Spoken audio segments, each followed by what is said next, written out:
as my pre-show hiccup.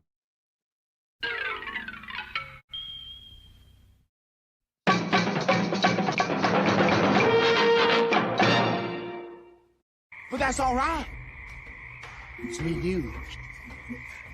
We got a special kind of friendship. I am not your friend. Sure you are. Fishing buddy? Hey, how's all my fishing buddies doing out there today? Who's here today? I see Gambit. I see Snorty. That's it. That's all the motherfuckers that are here, man. That's it. It's Friday. And I started our day pre-show by listening to some Cheap Trick. It's always fun to listen to some Cheap Trick, man. And I know, like here in the U.S., they weren't that big when they first started. It wasn't until they left the United States on a tour of Japan that they got huge here. They even released a special Japanese live show, which is the first thing I bought. And good show. Fuck, man. I became a big Cheap Trick fan right around 1980. Hey, John's here and Real Popcorn. What's up, brother? Man, I don't know, Popcorn. Do you think we shit on the Odyssey enough today? Or the last 24 hours? You cannot shit enough on that piece of shit That garbage movie. Really, really. It's just shit on shit. That sounds shit. Don't forget that. Oh, yeah. Every single person that I know has a beef with the fucking audio. And I'm like, this is constantly a problem with him. Tenet. Dude, I don't have that problem. I've been hearing that for years, and I see my copies of the movie, and I get it all right. I have hear no it trouble fine with the audio. No, I hear it fine. I do too. I'm telling you, but so many of my friends say the sound is muddled and garbled and crap, and you don't know what somebody is saying. And I'm wondering what the fuck is happening. Why are they seeing a different film than me? Because Tenet, my problem with Tenet was the science isn't good science. Yeah. And I was shocked at how long he worked on just the science. And I'm like, well, you fucked up somewhere. You got a number wrong. One of your variables is off. So, yeah, The Oddity by Homer J. Simpson. And I think one of the biggest complaints I'm hearing right now today are from Greeks that are pissed. They're like, Greece gave them almost $7 million. And they took the money and didn't use any Greek actors in the film. They didn't even bother with anybody from the Mediterranean. And instead chose for Africans, Black Americans, and Hispanics.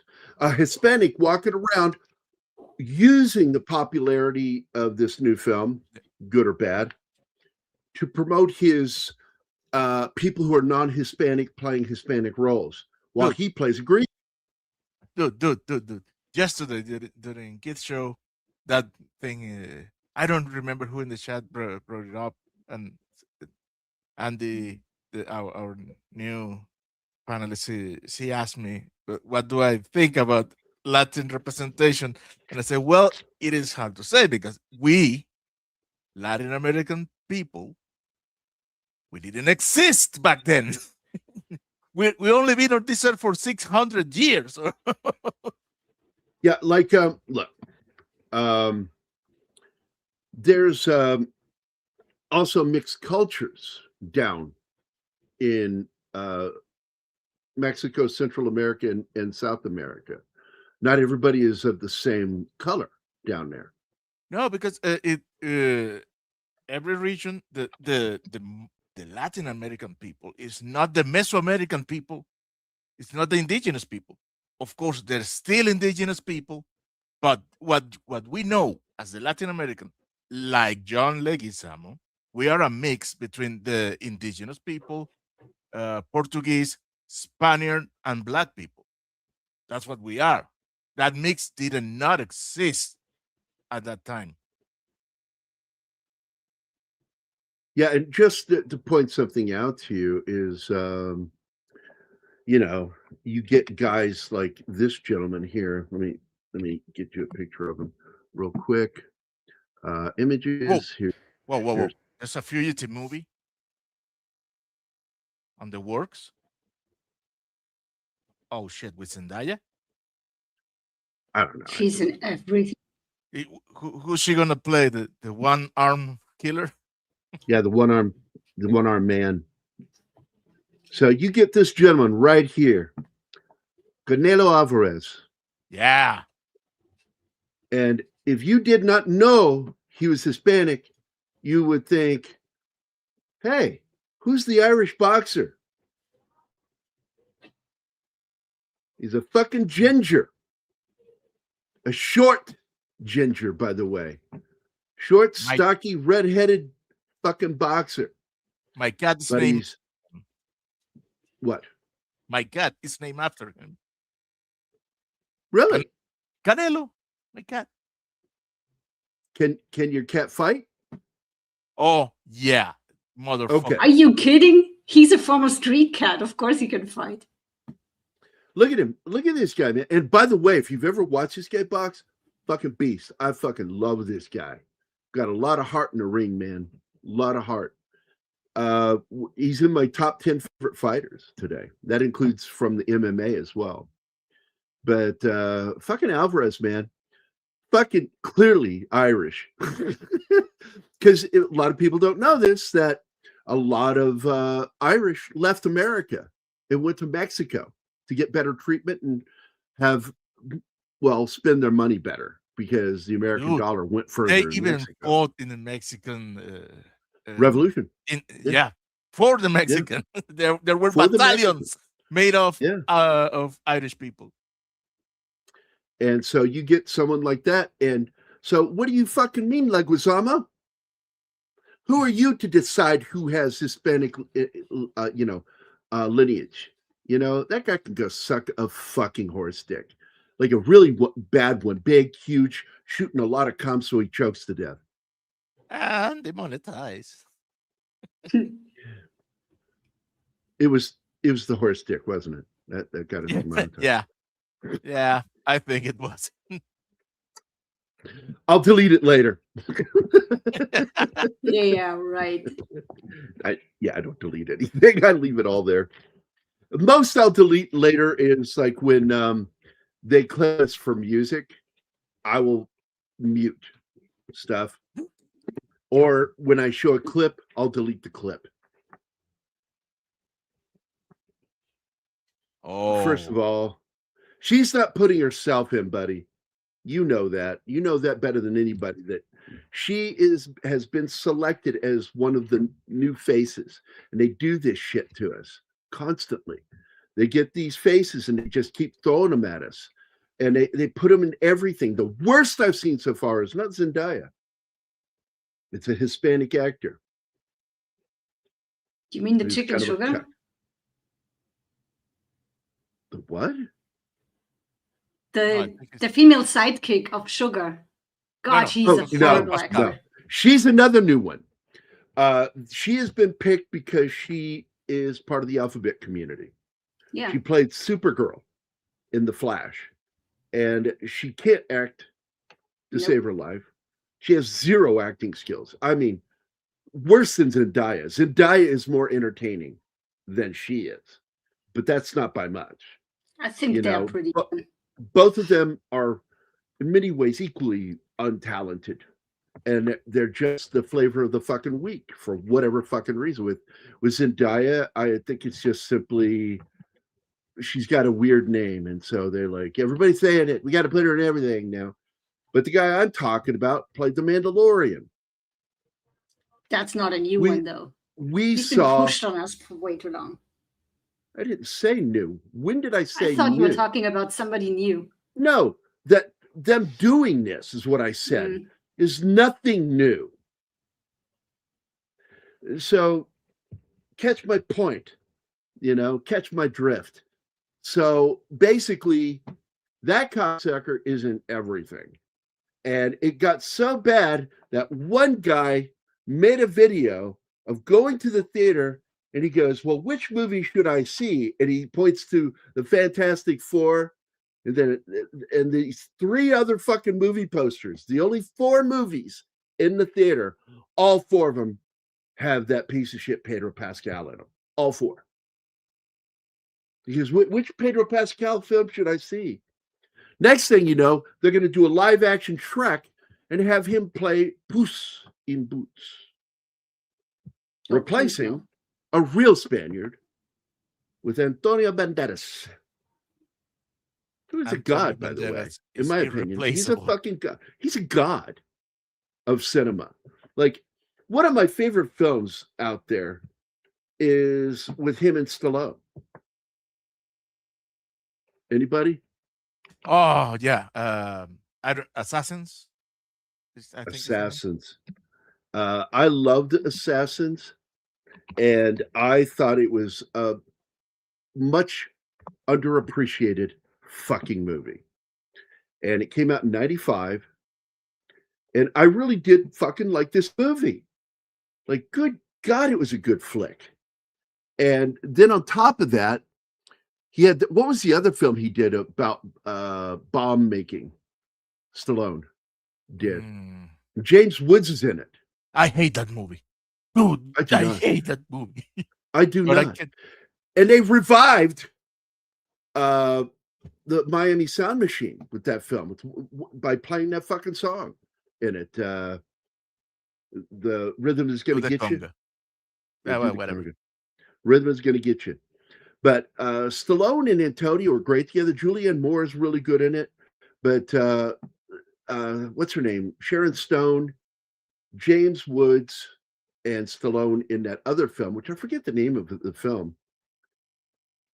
But it's a pretty good flick. Let me look it up real quick. Hold on. And by the way, Steve Cahan's in that movie too, and you know who that is. That's the first cousin to Superman director Zemeckis. But let me find that movie real quick because it's gonna bug me till I see it. And this is gonna lead into my conversation about this show today, because we're gonna delve into Schwarzenegger's choices after he left the governorship. And he made some huge fucking mistakes. And it makes me sad. That's not to say. Oh, that's it. The Specialist was the movie. The Specialist. Stallone was in 3 movies in a row that I liked. I liked that one too. I think it's better than it got treated. Eric Roberts is a great villain in it. Fuck, man, I like Eric Roberts as a bad guy. Dude, I shit. Why in the world Eric Roberts fell down into obscurity? He is drugs. A better actor. Yeah, it's drugs. Drugs hurt him. Oh. Cost him his family, cost him his daughter, but they're back in his life now. He cleaned up his life, and but he's never really left film. No. I mean, shit, people thought he was at rock bottom, and he's in fucking the second Batman movie. Or was it the third one? It's the second one. The second yeah, one. It's the second one with the Joker. And but Stallone did Demolition Man, The Specialist, Judge Dredd, which still I kind of like that film, but I kind of hate it at the same time. Then he did Assassins, and he did Daylight, and then he did Copland. Like, oh my fucking God. That is a nice run of fucking movie. Oh, and I can't forget fucking Cliffhanger. That was before Demolition Man. I love Cliffhanger. I do too. And John Lithgow. I'm disgusted they're doing a reboot, and I'm like, fuck off. Nobody cares. I'll tell you another Stallone film that I like, that I think got treated shabbily, is the movie that doesn't know what its fucking name is. What? It goes by 2 names. Anybody in the audience want to guess what movie it is? It's a film he did in the early 2000s, or released in the early 2000s, that had two names upon release? No.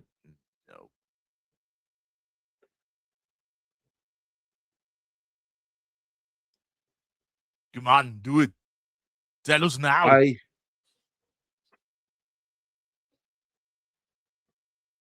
been placed in the theaters.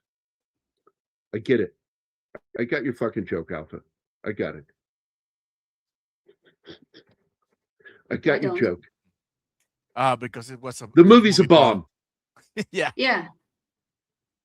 I got it. I fucking got it. And you, sir, are number one today. Number one.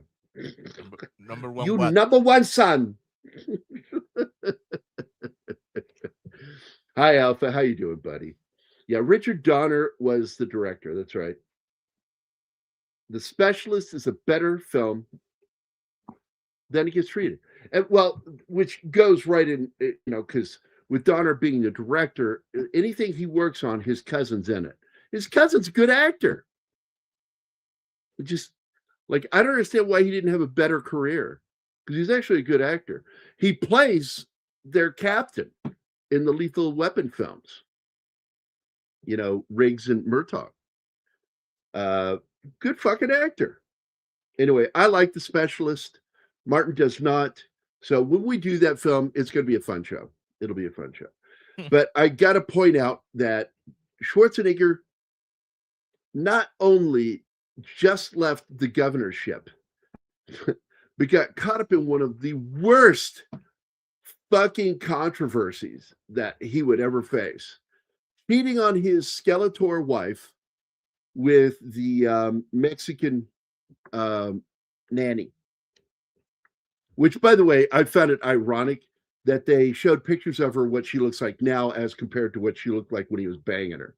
And so everybody thought, oh, that's what she looked like when he was banging her? Oh, my God. Yeah. No. No, she was not fat and old looking. But she had big boobies, which Arnold loves his boobies. I love my boobies. He motorboated that, saying, blah, blah, blah. So, and look, I did like that a few years back, like a handful of years, like 22, I think it was, when he kind of got on his children and said, I don't want any of my children having to pay a price for my indiscretions. And everybody thought that this was to the media. And I'm like, no, that was a shot across the bow of his own children. Saying, don't blame him for what I did. And so they started becoming more interactive with him.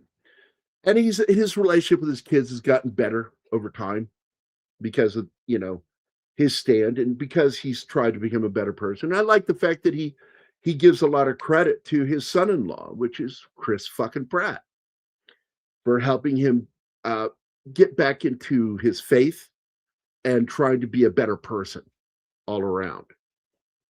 And so I liked it. I liked that. But his movie suffered not just because he'd been away for a few years, but because at the end of his governor, tenure as governor, he got busted out for having a love child with the nanny. And that just was bad. It really tarnished his whole life. And so it was a tough road uphill. And what he should have done was done a string of films. And I got to tell you, to be honest with you, he should do nothing but make movies with Stallone until they both are dead, because they will make bank. I'm telling you. Escape Plan, the first film, did very well. And people love. There you go. Popcorn got it. Detox and ICU. I have a copy of that film, but I don't have it as Detox. I have it as ICU. And I have it as Detox. I never knew about the ICU thing. Yeah. ICU is the title of the film that I have. I bought it on, I think it was Google. It's either Google or one of the apps that no longer exists that used to exist through Walmart, and then they went under. That can't have been helpful in promoting the movie, having 2 titles. That's just weird. It it's Reddit, not there were, uncommon. it was a problem. The film was caught up in a lot of issues between the backers too, which led to all the problems. It led to the 2 titles, and Stallone said he would never work with the guy again. It's so weird. Let me see if I can find it here. 2002. I'm trying to remember who it was. It was either Jim Gillespie. Let me just look it up real quick. Stallone refuses to work with Jim Gillespie. It's either the director or the guy that wrote it.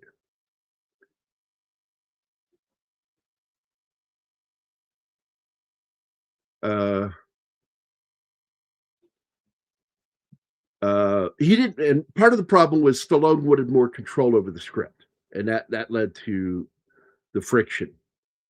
And because the director called Stallone a control freak, well, it's his fucking career, not yours, that's on the line with your fucking movie.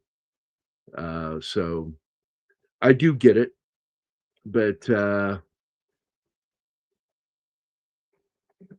friction with Detox. Because I am curious, because it's been a while since I've read about this shit. And I tend to not retain all of the information.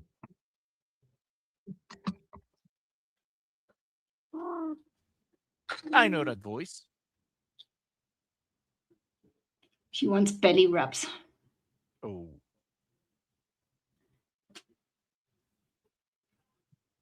Yeah, Stallone faced significant professional friction with Universal Studios following the troubled production of the thriller Detox, which contributed to a multi-year slump in his career. The film, which Stallone described as having the smell of death, was plagued by internal studio conflicts, a producer quitting, and a negative test screening that led to extensive reshoots and shelving. And like I said, it got released in 2002, but it was not shot anywhere near that. It was shot in the 90s. It was just a fuck up on everybody's part. I will tell you that. And the director had issues with him. The studio, because Ron Howard ended up removing his company's name off the movie. That's how bad it got with Detox. Now, here's a bitch that I think's a good actress, but it's hard to like her sometimes because she plays icy bitches a little too well. And that's Muriel Enos. I know her as the main cop in the TV series, the American version of The Killing. Good show, by the way. Yes. Great first season. Second season was dumb, but third and final season were great. And a good wrap up that she and the young cop get together, fall in love, and leave together at the end. I like that. There's a lot of good action in this film, and they did do a lot of training for this film. Combat training, both with weapons and with just hand-to-hand combat. And they got to be so good that what's his name? Sam Worthington.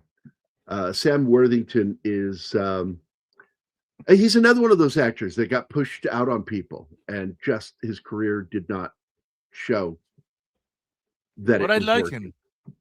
I do too. He's really I good do. in his Terminator film. He's actually really good in that film. And you know what is best acting quality? To change his accent, because when you hear him speaking with his New Zealand accent, oh my God, who's that guy? All right, so let's get into it right now with him. I'm going to pause it right here on that. Wait, you have a question here first.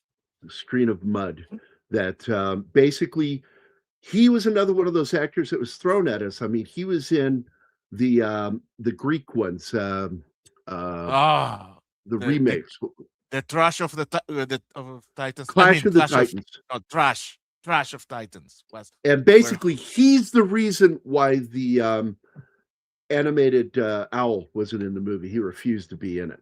And he started to think that he was something, because then he got cast in the lead role in a little Avatar film, which I still don't like. And he thought, well, I'm the star of this movie. And he thought, well, that's going to get me some roles. Guess what it didn't do?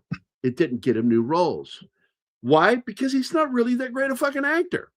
He's likable, but he is not a star. And then you had the movie The Texas Killing Fields with him and the guy from The Losers, played the comedian in Watchmen. They did a serial killer film that takes Jeffrey place down Dean there. Morgan. Jeffrey Dean Morgan. It's a good film. He doesn't have star power. He's not that kind of actor.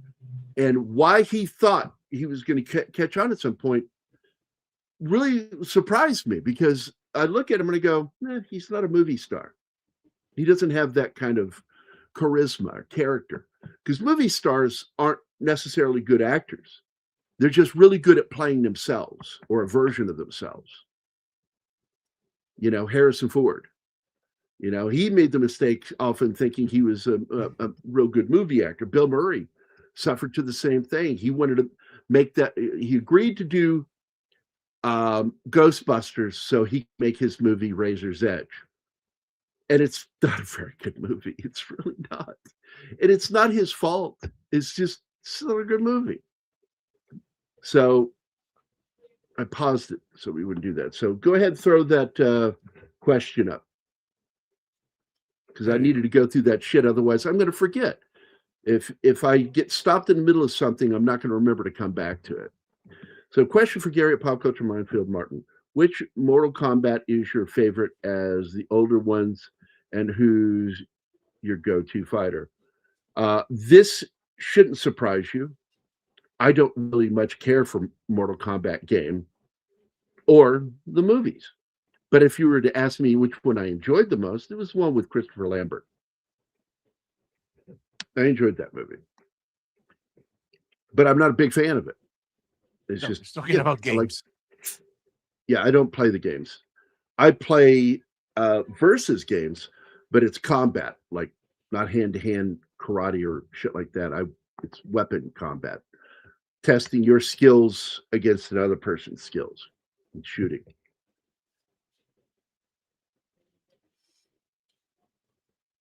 Oh, hold on a second. Yeah, it's true. I had that on my feed on Facebook. That is Father Weems' ex-girlfriend, Brenda Fricker. They dated. Are we paused for a reason? Yeah.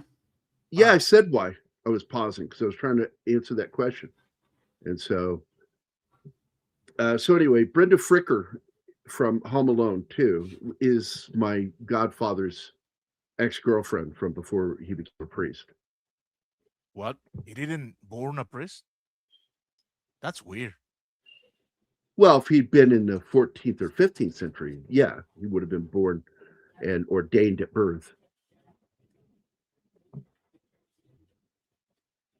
My favorite part she ever played was as the mother in So I Married an Axe Murderer. I fucking love her in that.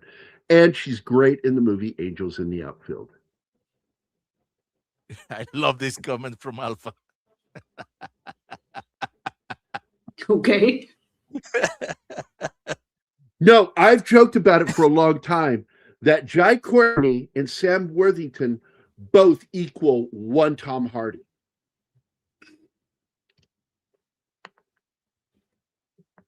Do the math, and you'll get it. Okay. I got to tell you, Jai was in a movie. Was that Jai? No, that wasn't Jai. Who is in that movie where the guy agreed to have cybernetic parts put into his body that can take over his body, his spine, and everything, and then eventually takes completely over. That wasn't Jai Courtney. Who the fuck was that? Jamie Dornan. Yeah, he's another Tom Hardy like actor. Hi, Reed. How you doing, buddy?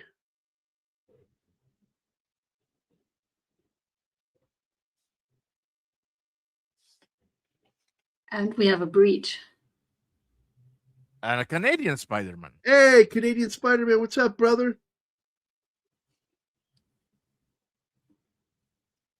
There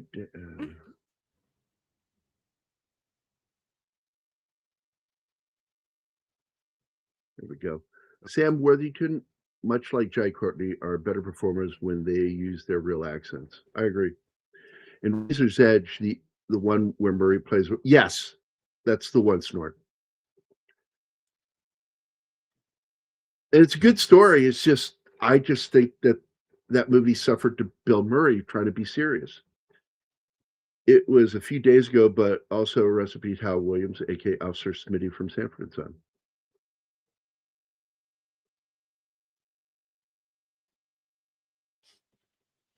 Yep, Somerset Maugham's novel. And yes, The Call of the Back Door. It's like Call of the Cthulhu, only different. Yeah, everybody was jive talking.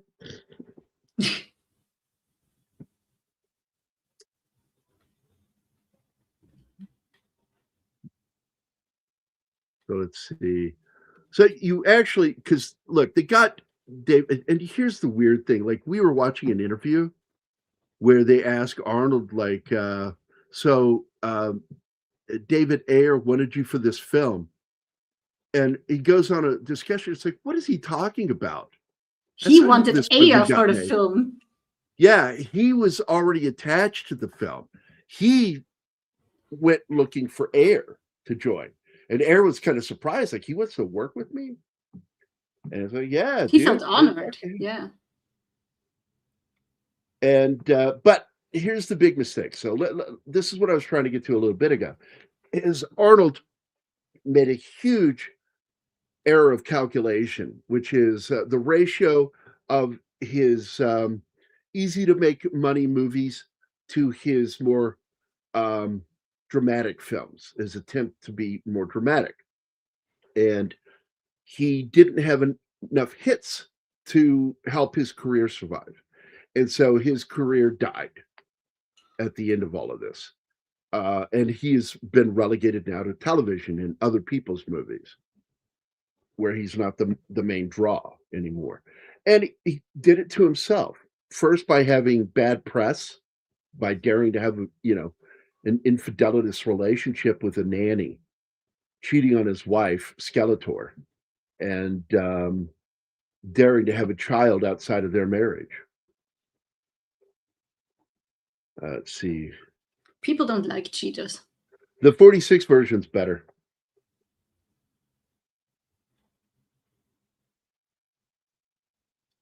Well, they're better when they just act with their natural accents, period.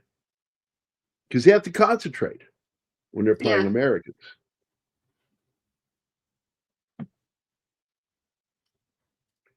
Man, have I had that conversation with people before about piss bottles. Oh my God. And then Arnold walks up to them and tells them not to piss in the bushes again. Yeah, stop pissing my bush, you're killing it. I have cameras. I see everything. So the big mistake of this film was actually its director. Because the director, David Ayer, co-wrote the screenplay. It was a massive influence on the story. And he brings with him, because for those of you who don't know, he's a military veteran.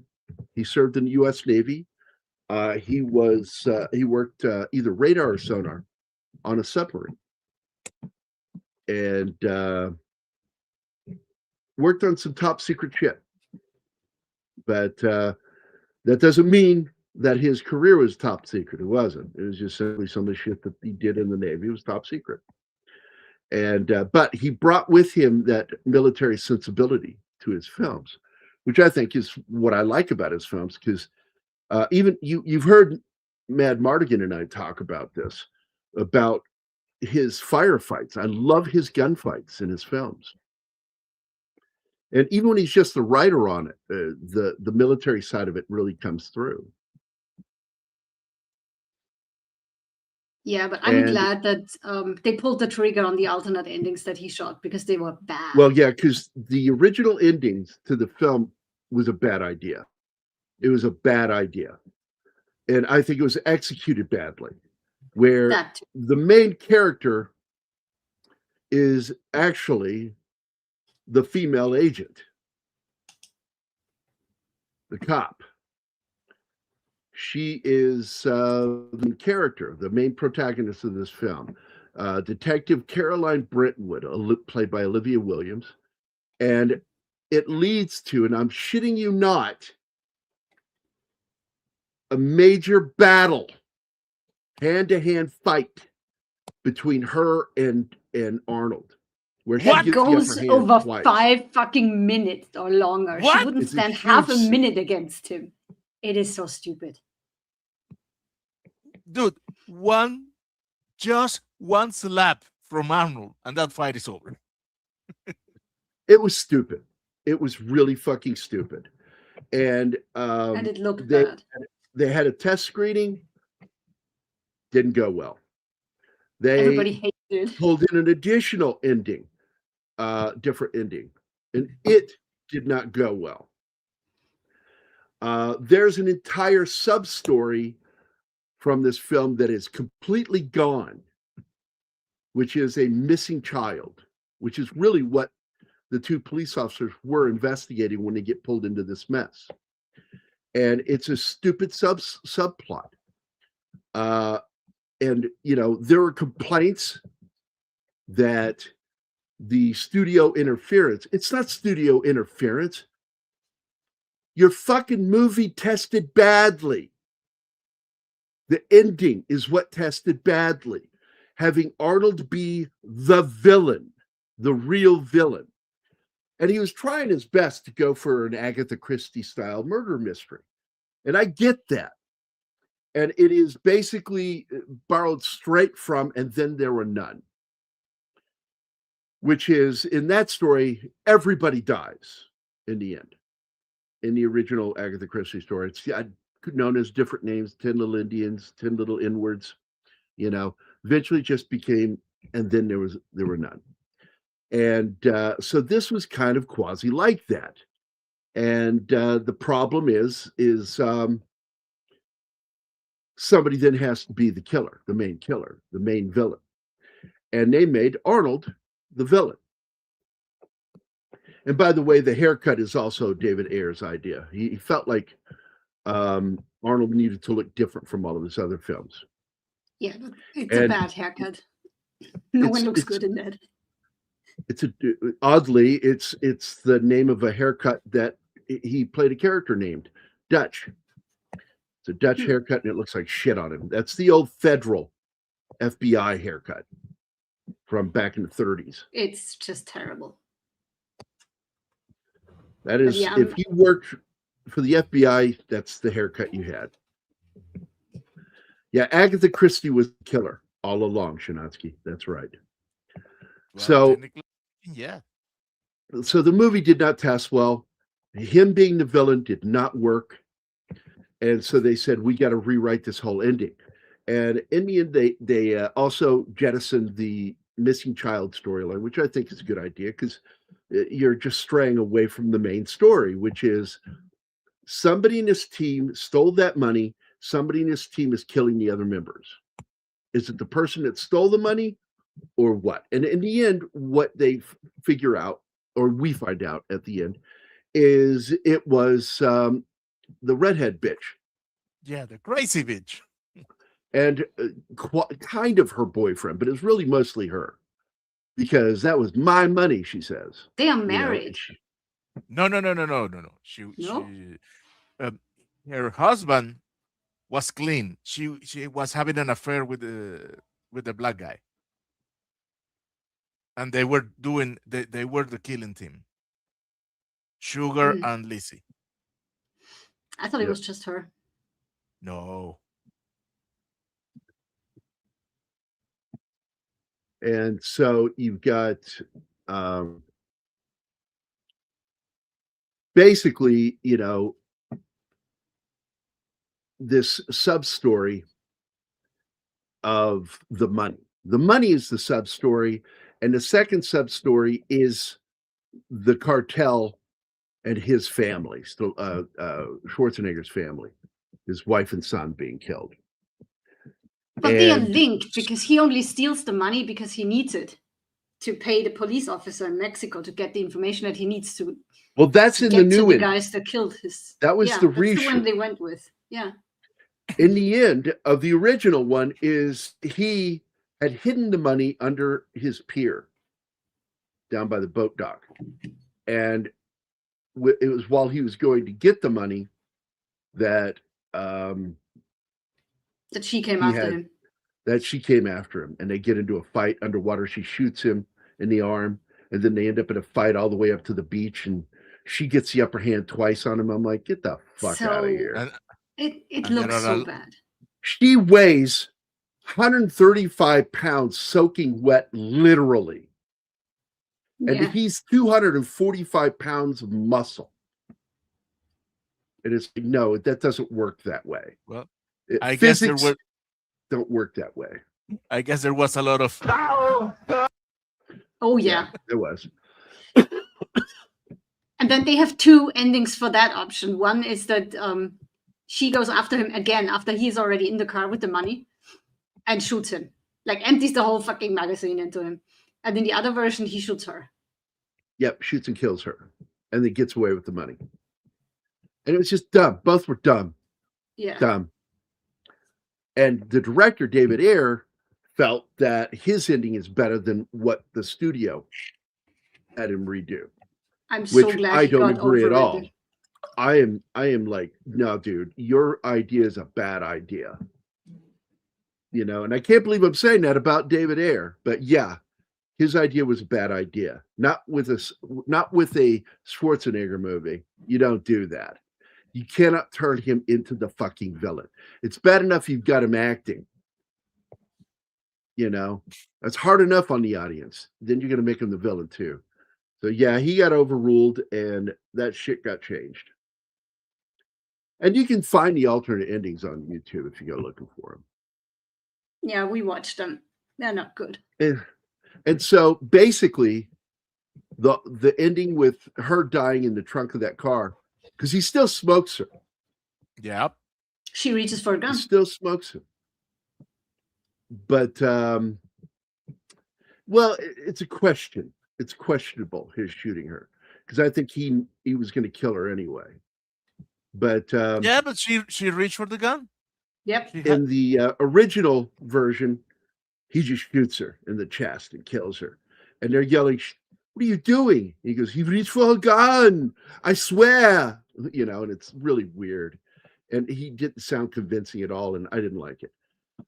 So it's just not good. Hollywood obsessions with twists make them terrible writers. A twist is the spice. Well, first of all, twists are a device. It's not storytelling. To put a twist at the end of the film isn't storytelling. It's the use of a plot device. It's a plot. Plot is not story. Plot is a device. The killer was the friends we made along the way. Look at this. I agree. Yeah, absolutely.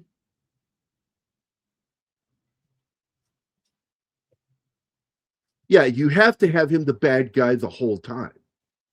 You can't try to convince us that he's the good guy and then he's suddenly the bad guy. You just don't. It makes no sense. He's like a father to. They're like a very dysfunctional family, and he's the dad. Oh, and why did they have to die? Here's the reason why they all had to die. Because in the original concept for the film, he wanted to save his children. That he was in tight with the cartel, but they would not let him save his wife and son. And I'm like, well, if you're in tight with the cartel, why do they have your wife and son? That made no sense. Because he says that he was in tight with the cartel. Because he's telling her in his villain exposition at the end of the film. He tells her, I was in tight with them. It wasn't the cartel's fault. They never It was betrayed my me. team's fault. They never betrayed me. My team did. And it's like, then why are they dead? Why is your family dead? That makes no fucking sense. If you're on the cartel side, stupid. Yeah, it just made no sense at all. And so this version makes more sense because he stole the money in order to pay off a corrupt cop to tell him who pulled the trigger on his family and help him find him so he can kill him. And then he ends up dying at the end. He doesn't get away. People make that mistake of thinking, oh, he got away because he survived. No, he's dying. And he knows it, and he's fine with it because he was driven by revenge. And now he had his revenge. His family is gone. He has nothing to live for. And the new family is gone too. So all over. Grom finally granted him revenge. And there's a bottle of tequila in front of him, so he's good. And it's the dark tequila, not that clear shit.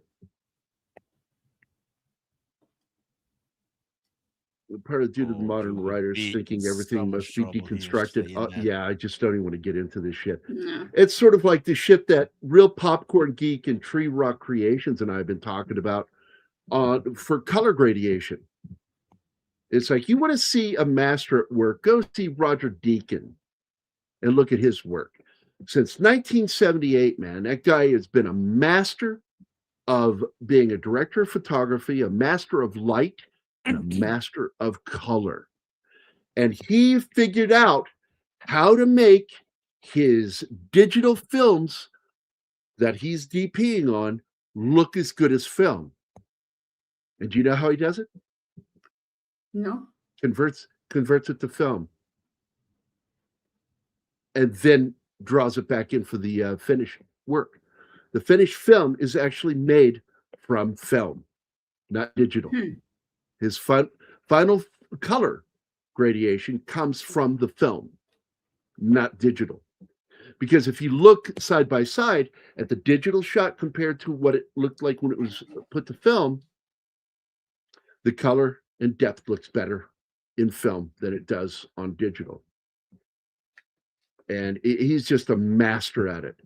And he should be teaching modern cinematographers that are going to be working on color gradation. Oh, yes, for the final product. But he's not. Suck at it. He's not. Nobody's going to him. Nobody's going to him. These people are assholes. Oh, wait. Arnold wanted to be taken as a serious. No, there's no doubt about it. I brought this up earlier, which is his ratio of good action films to drama films was not equal. And it helped put the last nail in the coffin of his cinematic career for a while, or at all. If he were smart, he would do nothing but work with Stallone. And the two of them would make fucking hit. They should make a movie that feels like a sequel to 80s Stallone action cop film to Stallone's Red Heat. I mean, to Arnold's Red Heat, where he plays a foreign cop that teams up with an American, Stallone. And because they're both retired. And then they just continue doing it. They'll do 3 pictures, do 3 movies, and I guarantee you those movies will make bank. All 3 of them, by having the 2 of them together. People will go see that just because, oh my God, Stallone and Schwarzenegger in another movie together. How many more can we get? Not very many. Let's do it. And so he did 2 movies. He did, what was it called? After, the one about the airplane crash where his wife and daughter were killed in the movie. And based on a true story, by the way, where he goes and finds the guy he thinks is responsible for their deaths and murders him right in front of his family. It's true. Really did happen. And they tack on a different ending where he too goes to the grave of his wife and daughter, only for the son of the man he murdered to plan to kill him, but he lets him go. So he has to go off and take audit of his life and his decisions and what's caused it. And I'm like, it's a good film, not great. It's a good film, and hurt his career. And then he did Maggie, which I think is a fun movie. It's a zombie film where his daughter, played by what's her name, Abigail Breslin. Abigail Breslin, and it's a good film. Tanked. Both those films tanked. They made no money at the box office. Didn't even break even. Aftermath, was that the movie? I don't Yeah, know. that's the movie I was just talking about. Yeah, but you were looking for the Yeah, title, so I went looking. Abigail is a good dramatic part for him, Shen. I don't think that. I thought it was good, but the problem is you don't do that while your career is waning. You do it while your career is healthy. His was not. And it just added more nails to the coffin when he did it. But yeah, he did. Let me look up that name. Aftermath is the name of the film. Aftermath.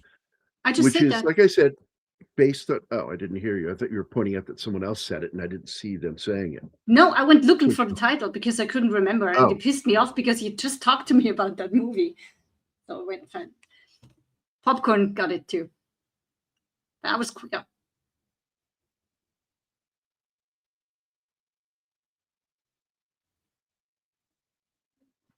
I wasn't aware of that movie. According to So, Gary, yeah. it's tough to watch. Well, It's a tough subject. It really happened. And so therefore, but I do want to give praise again to this cast. Oh my God. You got two guys who are students of Dale Dye. You got Sam Worthington and Max Martini, both studied military stuff under Dale Dye, were trained militarily under Dale Dye. and dude, it is always shocking being somebody towering over Arnold. Manganiello is a tall dude, man. And don't forget, 2 weeks ago, I brought up the fact that he has been fighting for his life. And he's got an autoimmune disease that damn near killed him. And they ended up having to cut out an organ, which I don't know what organ they had to cut out. But they said amputate. And I said, amputate is a limb. Yeah, he said that. He was talking take about his out- organ amputation. That sounds retarded. I'm sorry. That's a surgical removal is an internal term. It's an amputation when it's something external. So that's why I started thinking, was this his penis? Like, why is he saying that? Why does it sound so scary? I'm scared. Anyway, Please don't go there. this is why this movie doesn't work, because Arnold's inability to convince the execs to give him better parts. It works. The movie works. The final edit that they did. Yeah, it works as a story because in the end, he's not a bad guy. He stole the money. But it was drug money And- anyway. And he allowed his team to be killed Well, because of the he money. he didn't allow it, but he caused it. He didn't stop it either, because he could have just couldn't. said, I have the money and I took it for this reason. Yeah, If but you demand it from me, take it.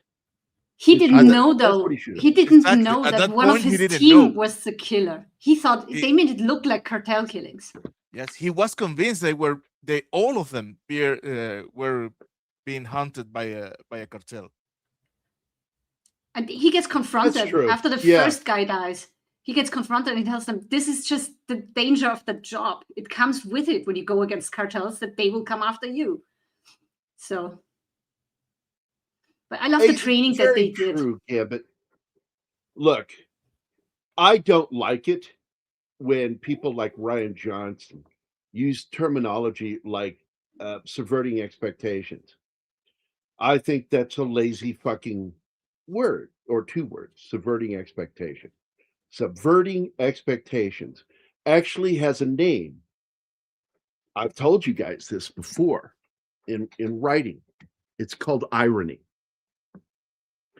Irony itself is a subversion of expectations.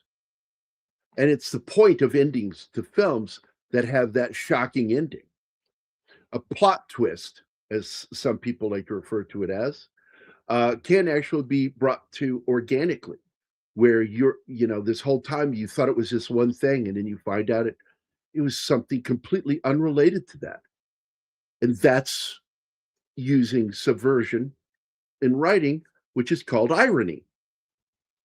Dramatic irony means leading one direction only to find out that it's this direction at the end. You find it in Shakespeare all the time. The Gray. That moment in The Gray when Liam Neeson gets into the den and said, "Oh, realizes that they were going the wrong direction the whole fucking time.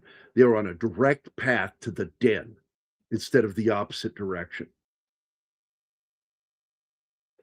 And it's because he did not see them how they were traversing some of the area that they were trying to traverse. Like, how are we going to get across that river? Well, they apparently knew another way.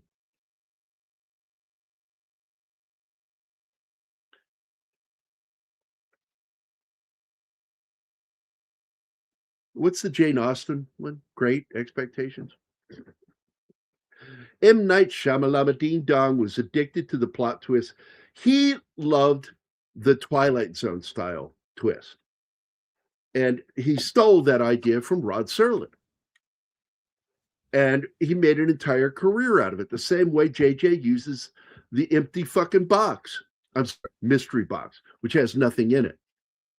You know, Schrodinger's cat is a great concept for a story.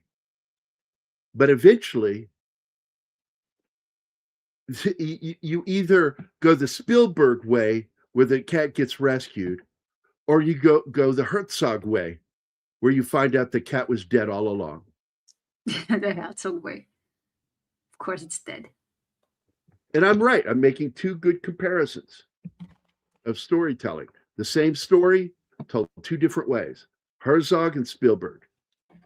Herzog just accepts the fact that the cat was never really alive to begin with. It was trapped, screaming in anguish in the box until it went silent. So anyway, she looks like a crazy bitch in this fucking movie. She is a very good actor, by the way. Yep. And she could turn right around and play the fucking mom in what was that Brad Pitt zombie movie? Pretty fucking good for a movie not World War based on the Z. book. Yeah. World War Z, the book is not that fucking story at all. Really, if you read the book, it's a manual how to survive the zombie apocalypse. And they made a movie that has zombies in it, and they called it that, but it's not the book. It's nowhere near the book. I got to tell you, the only way that would work is as a mini series. I actually thought he was going to get shot through this fucking milk, because I was like that when someone's drinking milk and blood gets mixed into it. It's kind of gross looking, kind of cool. And it took me a couple of times in the film to realize that we're time traveling in scenes. Yeah. But this one's not. This is actually, she's outside the house. But later on, when she and Schwarzenegger are moving towards the one house, and we're seeing shit going on at the house, and we're like, when are they going to get there? And you realize, oh shit, that all happened hours ago. Yeah, he's already dead. Yeah, he's dead. With the money stacked across the side of his body. Scotland insisted upon itself. Man, it's so good to see you, Canadian Spider-Man. I like it when we haven't got the chance to hang out in a long time. I'd like to have him on sometime. Like, because I don't have enough Canadian friends that come on the shows anymore, where I can ask him stupid questions like, does the water go down the drain the same way in Canada as it does down here? Aren't you on the other side of the equator from us? Jesus. I love saying stupid shit. That's clearly fucking stupid. There's a couple of early Nathan movies, Chaos and War, where he was revealed to be the bad guy and it came off better. Absolutely agree. Look, I like some of the films that he did where he chose even acting because he proved he could fucking act. Like, it shocked me. Statham is capable of fucking acting and he can do it. He just prefers not to because it's easier. For example, the line, "I'm going to destroy them all," was the original trailer, but not in the finished film Sabotage. Hello, Penny. Crazy day. Hi, Penny. I'm just now getting the grocery store. Hi, Penny. Put us on speaker so I can really embarrass you. Oh. Let me know when I'm on speaker and I'll start yelling about you grabbed the wrong soup. You know I don't like that soup. Not even I go to the store while talking to you on speaker, Gary. I don't trust you. How should you never know what I'm willing to say to embarrass another person. Just remember, when I was 11 years old, I went to the grocery store with my dad, and I did something, and my dad snatched it out of my hand, what I grabbed. He said, "I told you no," and he slammed it down, and I fell to the ground, and there were people in the aisle. I said, "I won't do it again, Dad. I won't do it again. Please don't beat me." And my dad got this look. "Get up." I promise, Dad, I'll be good. Get up. Nothing worked. He wanted to kill you in that moment. He wanted to murderize me. But he started laughing because I got to be careful what I say to you. And I'm like, no shit, Dad. I'm at that age where I can fuck with you now. I found things I can fuck with you about. That guy kind of reminds me of Paul Newman, the way he holds his eyes when he squints. He's been in a few films, playing very similar characters, government stooges that don't. Now, this character, I think, was really brought here for a reason, and then they didn't utilize him. Because he clearly knows something's going on. And that's the only time you see him. And then they find a thumb drive in the car. What is this? Evidence. I didn't like Aftermath or Maggie. I'd have liked Maggie more had Arnie been fighting zombies. I saw what they were, and I didn't do the allow my expectations to get ahead of me. So I knew what they were before I saw them. So therefore, I went in knowing what they were, and I enjoyed them for that reason. I liked Aftermath. I like the story. It's a powerful story. It's a true story. And Maggie, it's just sad. And I mean, that movie only cost like $5 million to make, I think, and I think it only made about $4.5 million at the box office. Bad, just bad. You don't do that. Look, he wanted to show some range, and I get it. Everybody has that right. Whether they succeed or fail is not the issue. Everybody has that right, but you need to pad your fucking career. Yeah. And don't be stupid. And the ratio was off. He went too negative with his career, and it killed it. Now, this chick, by the way, she is one of those English actresses that I find interesting, but I don't know if I really think she's pretty. But she has played some characters where she came across as very pretty. One of them is in Rushmore, because she's the object of both men's desires in the film. the kid and Bill Murray's character both fall in love with the same woman. And it leads to hijinks, which is fucking great. And she says, "You're both little boys." And it's like, all men are little boys. Just so you understand. You're not offending us when you say that. It doesn't work that way. We understand we're little boys still. Yeah, I think she would look prettier without the short hair. That doesn't do much for her, that haircut. Well, I'll show you Rushmore, a clip from it, so you can see what she looked like in that. And she's a very good actress. And again, another actor who I feel does better when she's not faking an accent. We had too many actors in one movie faking accents, and I don't like that.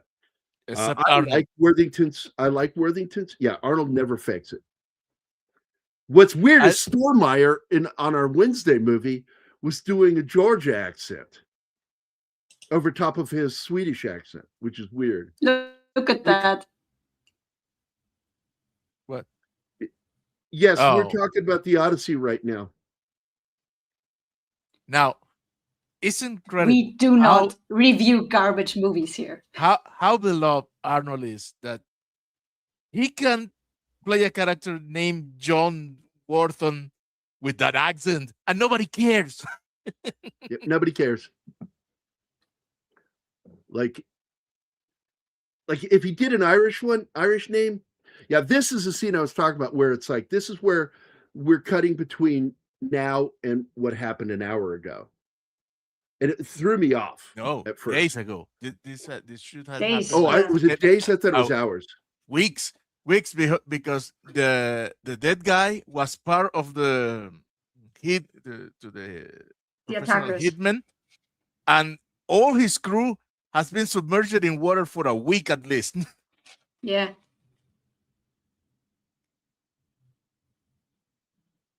That's why they have the wires around them. So the bodies I went to get something just now, Anima, and I was going to read it. And I looked up and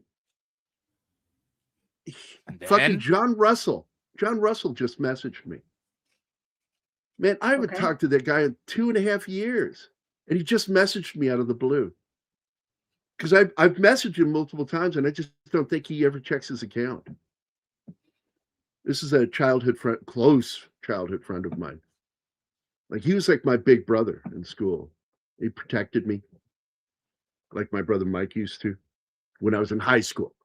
But by the time I got in high school, I really didn't need it all that much. Like, there was that brief window of when I was 15 where I was still kind of small. And I got picked on by some upperclassmen, and John got up in between us and says, "Why don't you go fuck with someone else?" And they fucked off. And I went, "Thanks, John. Man, that's cool of you." And became one of my closest friends. There she is. She's good in this role, but I got to tell you, as the secret protagonist of the film, did not work. That this movie would have flopped even worse with the original ending. It was just a very which is bad worldwide idea. gross. 2014 is 17.5 million, and with 10.5 million of the total gross coming from America. Yeah.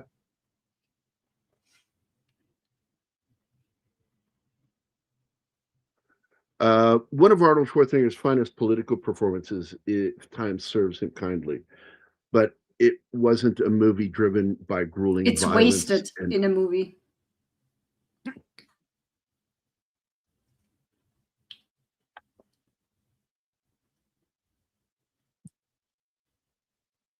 Yeah, that's let me get my notes, because I wrote a lot of notes, and I wanted to get this message that I sent to you last night, because I think that I should do my review. There it is. Oh, and by the way, Mike Barron got a hold of me early this morning. He's going to send me a biography of Edgar Allan Poe that he got that he's never going to get around to reading, and he thinks that I would appreciate. So I'm like, "Thanks, man." So he asked me for my mailing address. So that's so cool. I like being friends with people like him, because he likes my storytelling. He does. So here it is, my out of theater review of the Odyssey. So after seeing the movie The Odyssey, I went to the theater management and I complained of how bad the movie was. The manager, who's an old friend of mine, and very nice, he offered me a complete refund on my ticket, my money back. And I've never seen that happen before. And it surprised me. It caught me completely off guard. But then I told him, I said, look, I don't really need that back, as that helps your theater pay its bills, us paying for these tickets.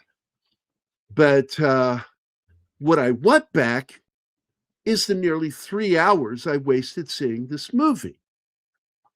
And then he really blew my mind, and he says, they're yours. And he gave them back to me. The sad thing is he told me that I won't find out if those 3 hours were worth it until the end of my life, when I get to finally get them back.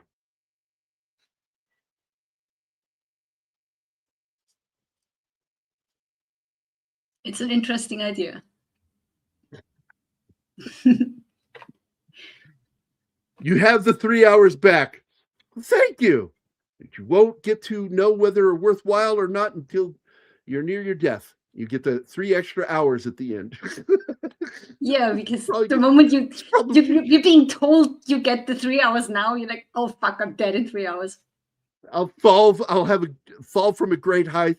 My body's in pieces. I'm in agony. And they said, we don't know why you're not dead. And I go, oh shit, it's that 3 hours. And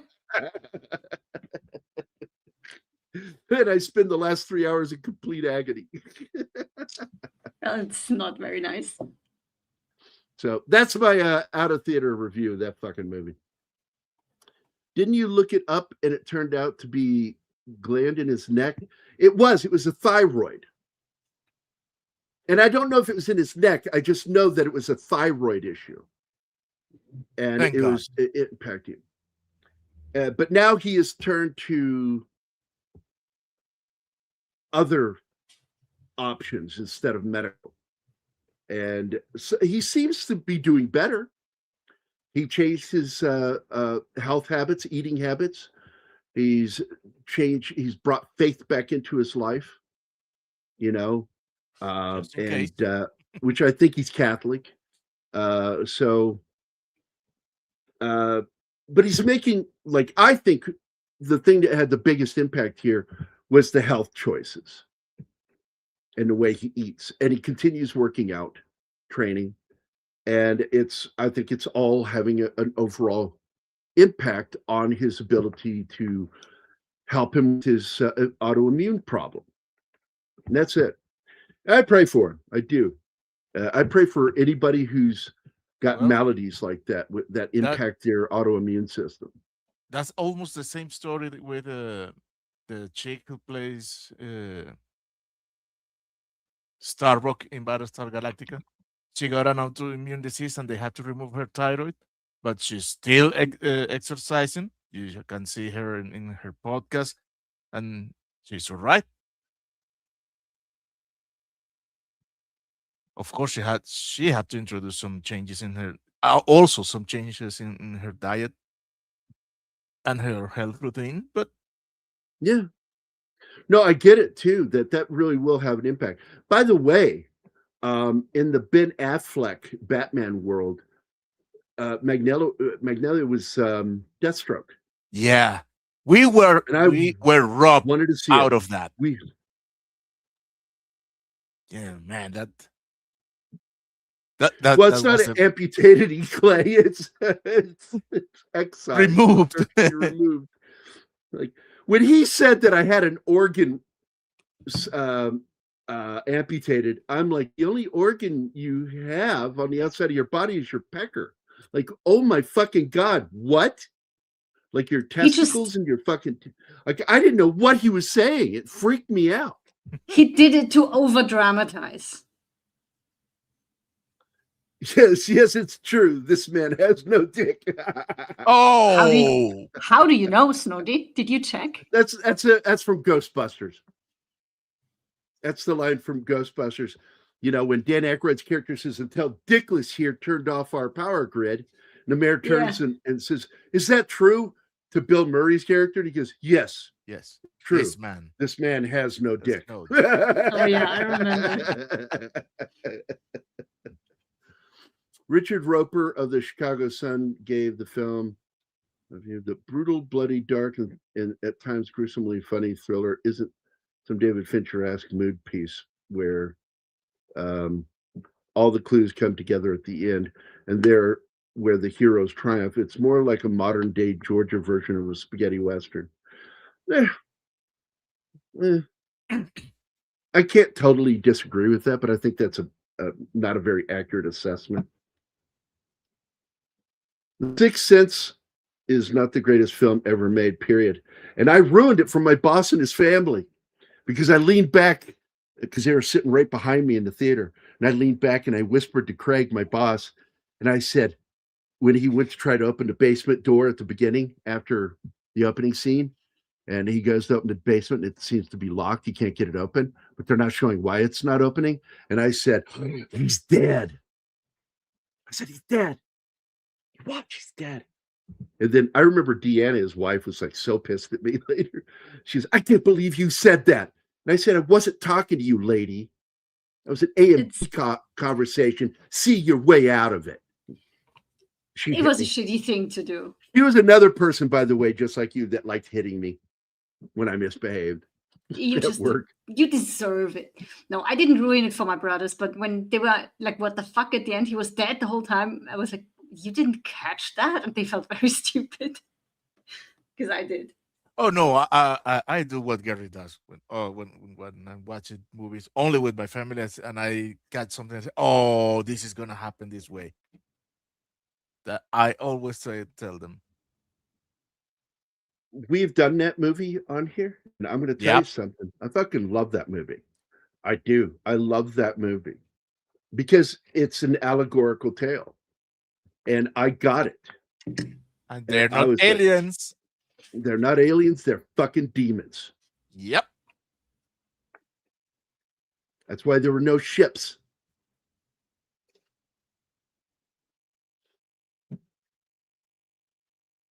Unbreakable is not only his best movie, it is, in my opinion, one of the top 5 superhero films ever made.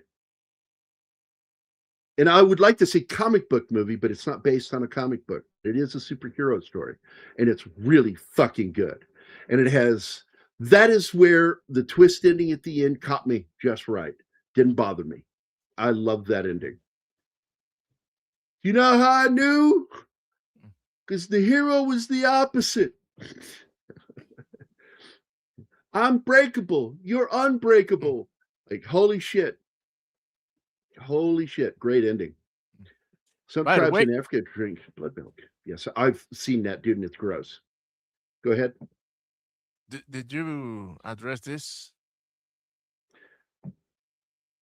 No, I didn't, but I saw it, and I'm like, yeah, I remember when he tried to do that, but yeah, it was too late. It was too late. Zaslav destroyed all of the good that he had done by hiring Saffron and Gunn. And you can go all the way back to our first discussion of it on this channel, Keith and I, and we're at odds. I'm like, nope, this is never going to be a good thing. It's never going to be good.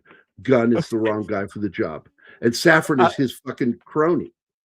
After all this debacle, Gunn was gonna be probably in the future gun for hire because it's gonna be looking for a new job.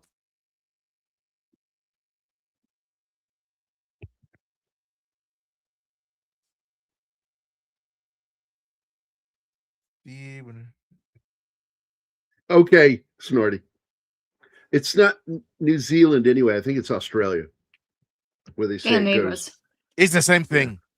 It's the same thing, yeah. It's the Southern Hemisphere. No. It was a joke. It was a joke. Don't send your killer kangaroos to me, please. Yeah, he was making a joke out of it.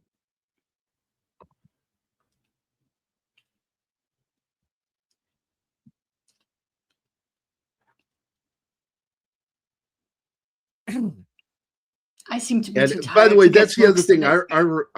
I remember reading back in the 80s that it's a misnomer that it always goes counterclockwise, and because it doesn't, it's not consistent. It'll go one direction, then it'll go the other, which it doesn't do here. Here it's always goes the same way. Sabotage by Alfred Hitchcock is a great fucking movie. I also like the film Saboteur. I also like the song Sabotage.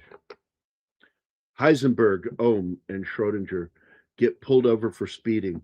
The cop asks, "Do you know how fast you were going?" No. Heisenberg replies, "No, but we know exactly where we are."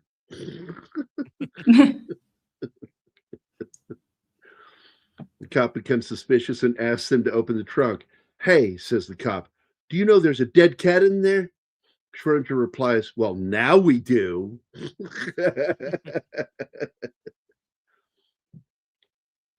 Oh my God! No. Oh no! No, are you kidding me? That is okay. I'm stealing that joke. That's the nerdiest joke great. Ever. Yeah. Absolute science nerd joke.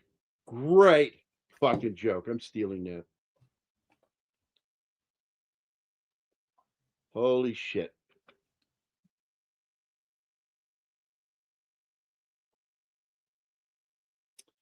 And it's not the first time I've seen Ohm and the word resist in the punchline of a joke. Because there's another one I heard about a month It's or two tempting. ago. Yeah. I've wondered why this movie is called Sabotage unless there's already a Hitchcock film with the same name. What? And I love Sabotage. It's a great fucking film. Has nothing to do with rope. It's not the rope, it's rope.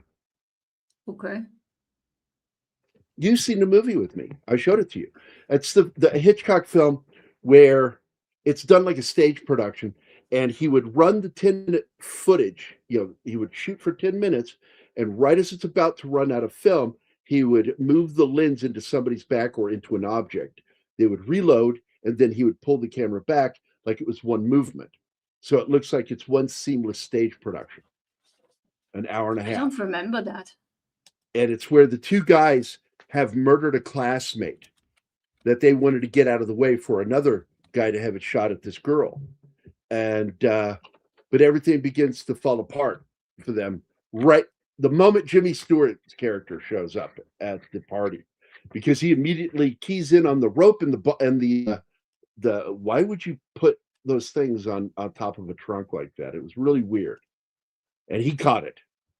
And he's the one who solves it.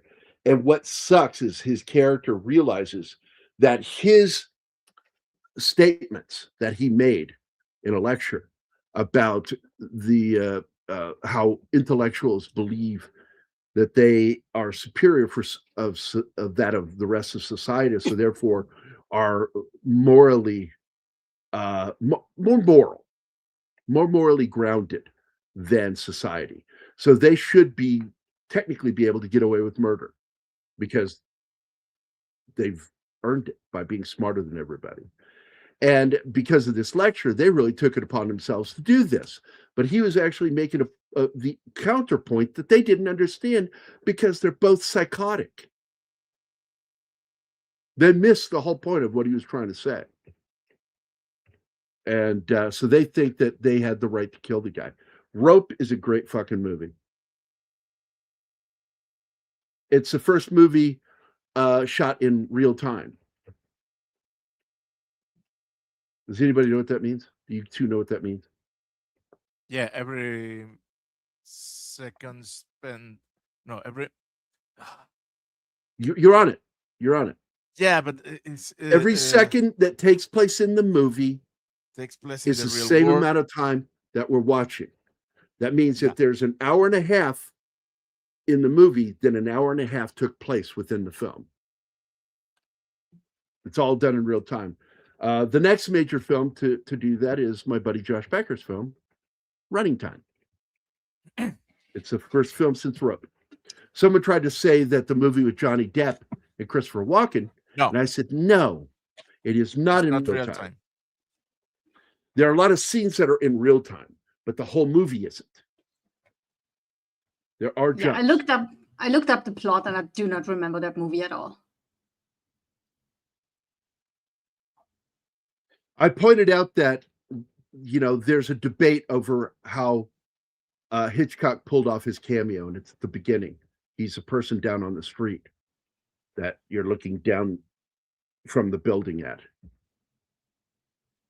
Because, like, when he did Lifeboat, people are like, how did he do a cameo in that film? Because it all takes place on a lifeboat. And I said, it's the newspaper. He's in the before and after photo for a fat weight loss program.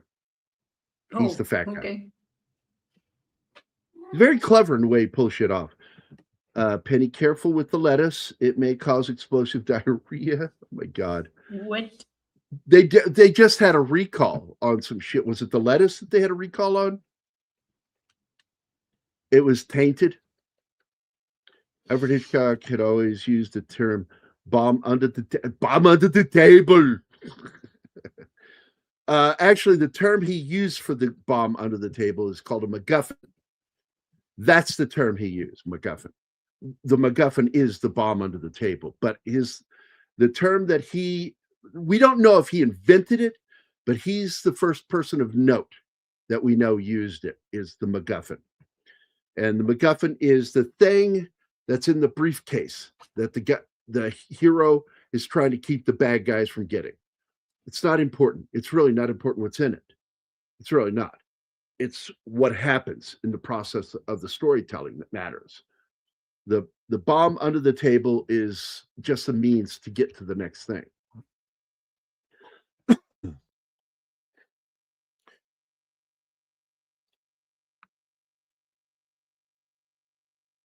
Where are we? Like, so far from the end on the chat. We need to get further along in the chat, man. Let's get through this.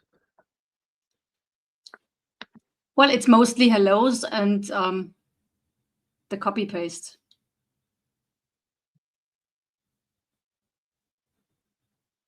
Welcome, Herney Town. Welcome. The big difference between the Pit and ER in particular, their medicine and some of the shit they do is stupid. I stopped watching the show. This is one area where Six and I do not agree. She thinks it's a good show. I don't. My ER problem was with a it great was fucking show. My problem with it was that I tried watching it as it was airing, and you only get 1 hour. Every episode is 1 hour of the shift, and until the next week, you've already forgotten so much of it. It's a show that you have to binge. And that's why he said 24, because it's an ER over a shift.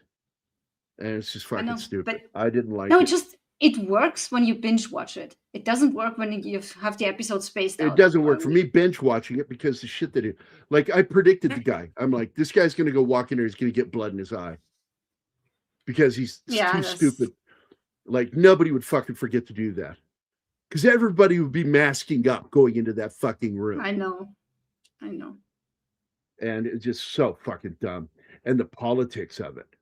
Like, you do not involve yourself in that because that's how you get sued in a medical job. Involve yourself politically in a conversation that belongs between two other people, not you. You are there for the medical advice only, and that is it. Anything past that, you've overstepped your bounds and you have opened your hospital up to a lawsuit.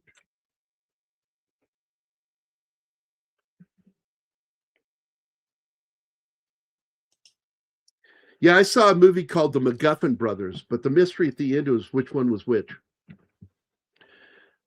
Thanks, Jerry. Fuck you, Spider-Man. Like to be on any time. You guys rock. Well, we love you too, buddy. You're a good dude. I like on EFAP when they were discussing the topic, someone said MacGuffin, and from then on, that's all they called the plot device. And that's what it is. It's a MacGuffin, yeah. I learned it as a MacGuffin as a kid because of Alfred. By the time I went to film school. I already knew what it was.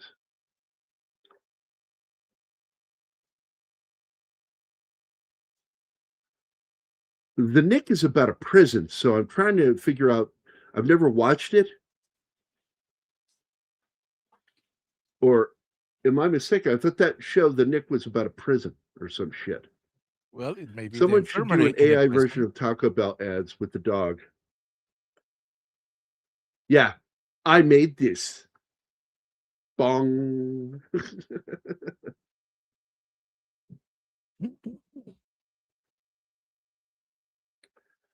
MacGuffin was a term used as a suspenseful time meter. It's a MacGuffin isn't a time meter. It's where the suspense is brought in. That it's the mystery device that you have. It's a plot device. It is a literal plot device. It's like the briefcase in Pulp Fiction. Doesn't matter what's in it.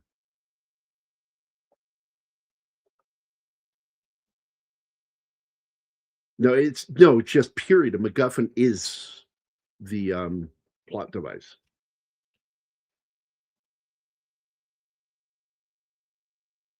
No, sir, it is not.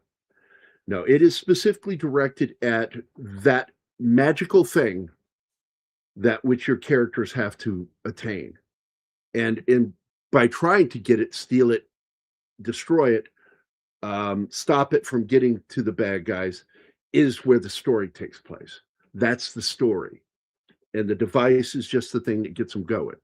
And it's called the MacGuffin because it doesn't matter what it is. And I do believe it's not, I don't think it's MacGuffin.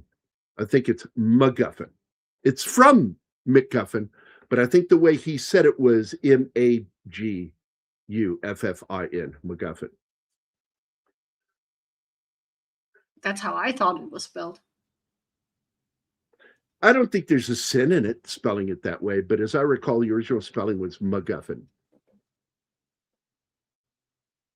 This is the infamous tampon scene. The what?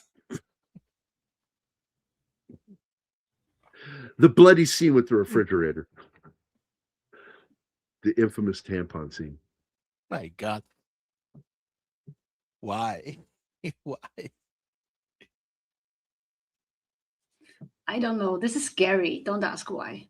Nobody knows. Not even him.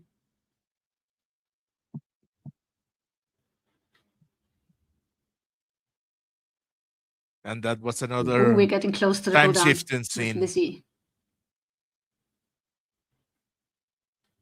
Yeah, because you see her murder her husband, and the next moment they go in her house, and it's already No. been a while.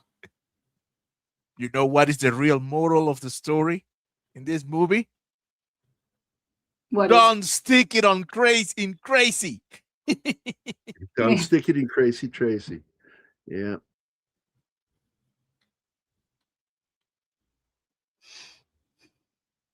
I mean, when she leaves him for sugar, and Arnold says to Monster, "I warned you." They are all okay. trash people.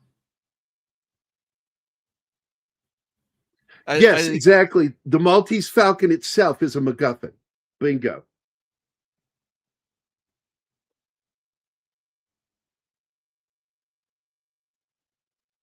Oh, yeah, I brought that up earlier. That this is basically his attempt at doing Agatha Christie's 10 Little Indians or 10 Little Inwards, or And Then There Were None, same book. And where at the end, the killer is actually revealed, but he dies anyway. And that's Schwarzenegger's character. And he's not the first person to try to do that. To turn a genre film into, base it off of an Agatha Christie story. The other one to do that is John Carpenter and The Thing. That was his attempt at doing And Then There Were None.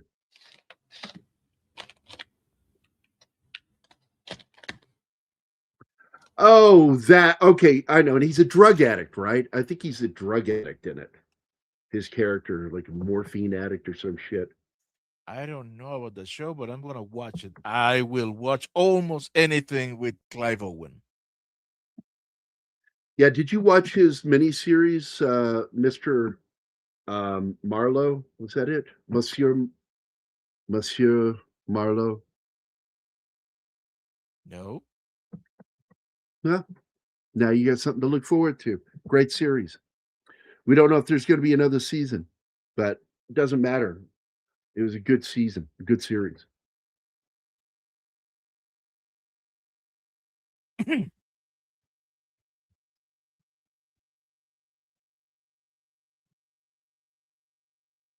The Bond that should have been, and it wasn't. No, not. I'm sorry. It's Sam Spade he's playing. Monsieur Spade. That's it.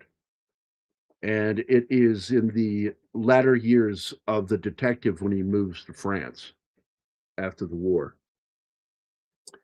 And he ends up getting involved in a mystery. A lot of blood. This movie. Yeah, that this movie is really bloody. They did an scary made in that. Oh my god, the guy that was nailed to the ceiling. Oh, Oh yeah, that was pretty gross. But also, when you see the stunt, you can see the fake body when it crashes. You know it's been decapitated, and not smoothly either, but in a very ew way.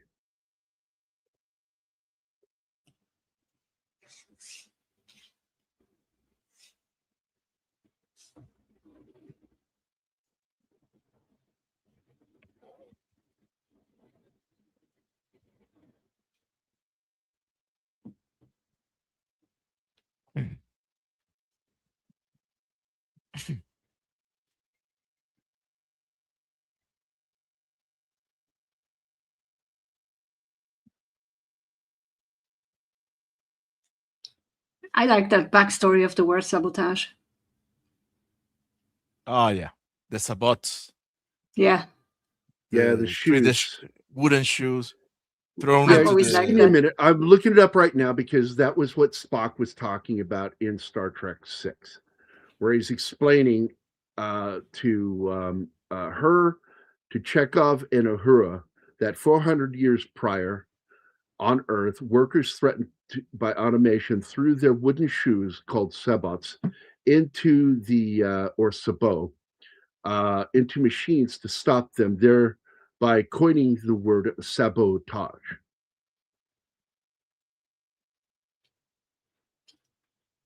It was one of my favorite moments in Star Trek history. Yeah, that was cool.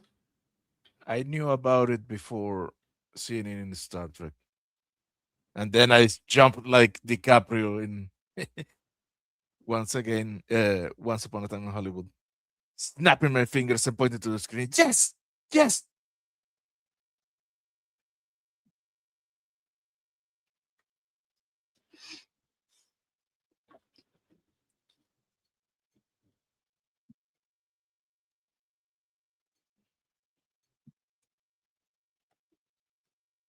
There.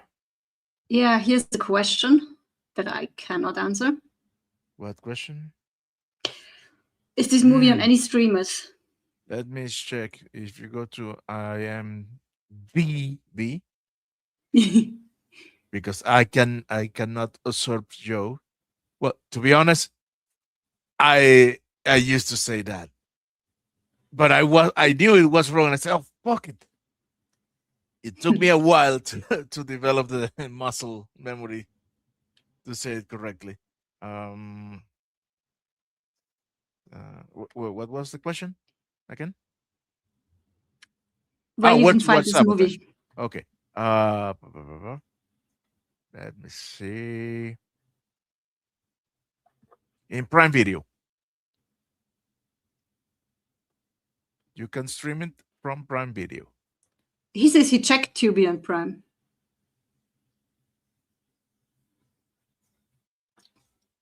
I don't have any of those. I watch most of the Yeah. stuff Well, for Gary Tubi anyway. Tubi is free, so We don't have that here. It's geo-blocked. sweet Yeah. European freedom. Let me see. Well, No, I it's- think that's just an American-only thing. no, I have it here. I can watch it here in Mexico. The thing is, the catalog is All different. right, it says it's available on Pluto TV.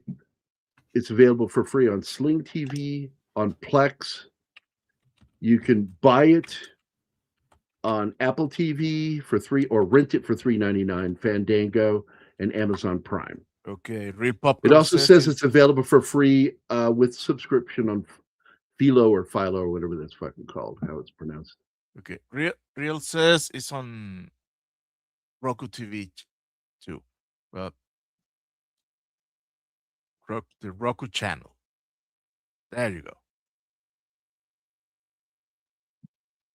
If you are in the United States, it is not available on Tubi like it says it is. It is going to be on there on the 20th of this month. So in 3 days, it'll be available on Tubi. This movie's 12 years old. Why are they being complicated about it? I don't know.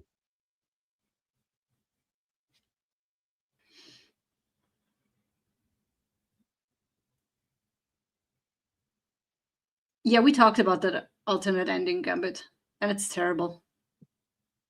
This is one of my favorite moments because that is so fucking gross that he put his head down in that fucking urinal of ice, because some places use ice to break up your piss. That's why they dump ice into it. And that is so weird. And then puts a bullet in his head, and the blood effect on that one was done very well. Oh yeah, that looked cool.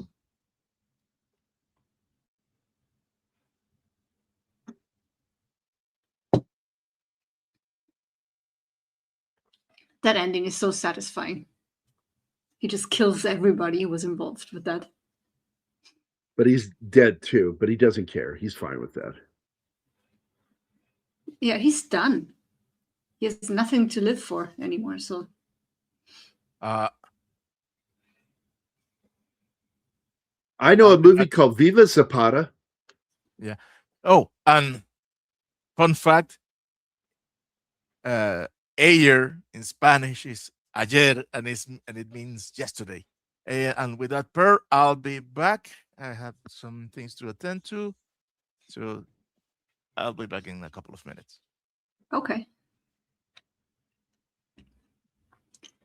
Oh no, it's just the two of us. Yeah, I explained earlier that because I told the whole story of the alternate endings, and I jumped in too on that. And basically, if you can actually watch those on YouTube, you can find the alternate endings. If you want to get annoyed, that is, because they're bad.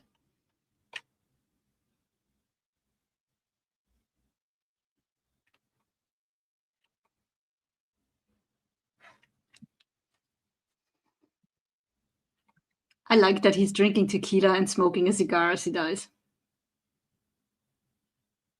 Yeah, that's two different things. Zapata is a person, and I don't know what Zapato means.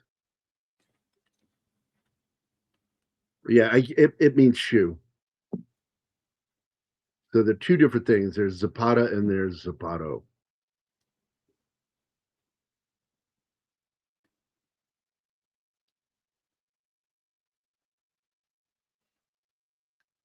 Clay says so too. It's a shoe.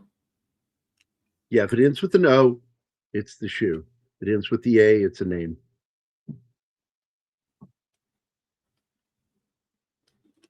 The things you learn here.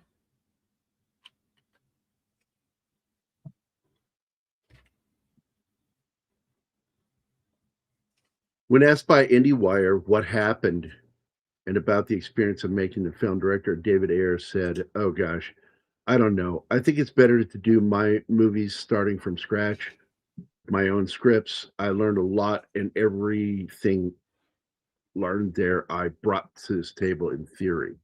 He reiterated his statement in an Esquire interview. Sabotage was an opportunity that was a journeyman work, but the irony is I learned more off that movie on what filmmaking is, and it isn't, than everything else combined. A lot of lessons, and it will impact me for the rest of my career.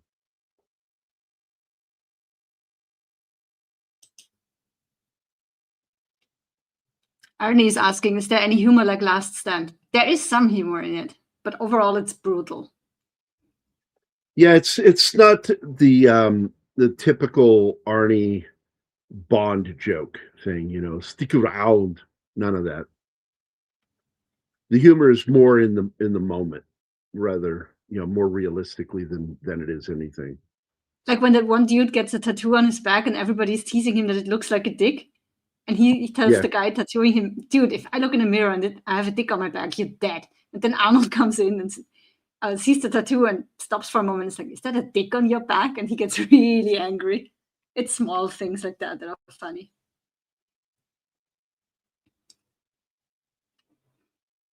Don't put that up. He's just talking about the endings that we went into detail about.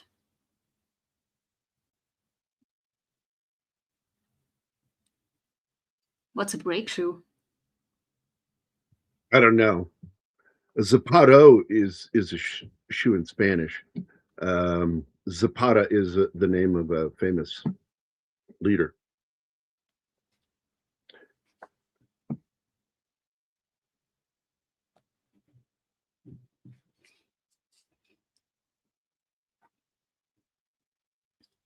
No, his film brand is over for right now. It's just done. He's doing television. He's doing fine doing TV. If he's going to do film again, he needs to team up with Sylvester Stallone. Well, that Because series the that he did, last Fubar, really good that was film- bad. I didn't like it. But I did like what he did with Escape Plan, and I was pissed and disappointed that the second film, I never bothered to watch it because he's not in it. Like, not interested in that.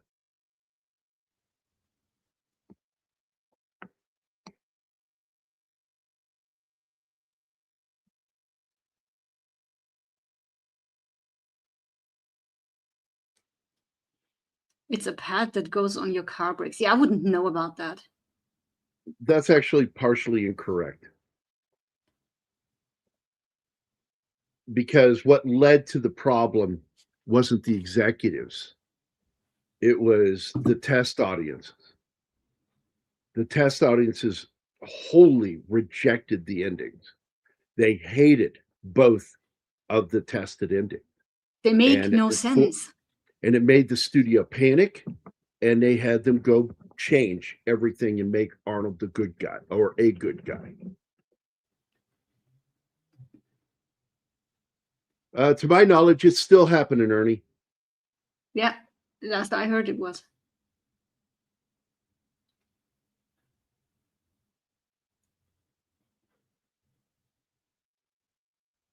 Yeah, it's a terrible show.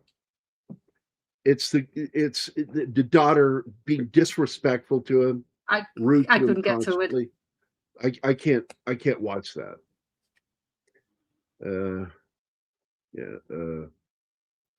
That's a new movie called something about a bag, the bag, or something like that. And The Rock's in that, I understand. I think that's true.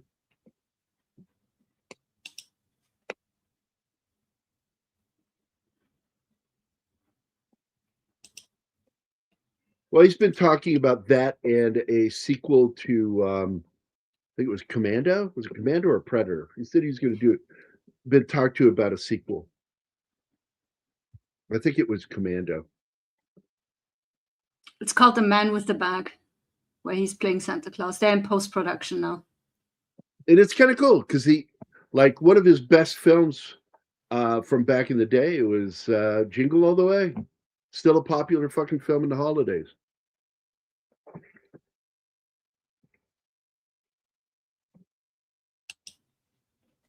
That's who it is, Alan Richardson. I knew it was some big fucking bodybuilder. Oh yeah, he's big.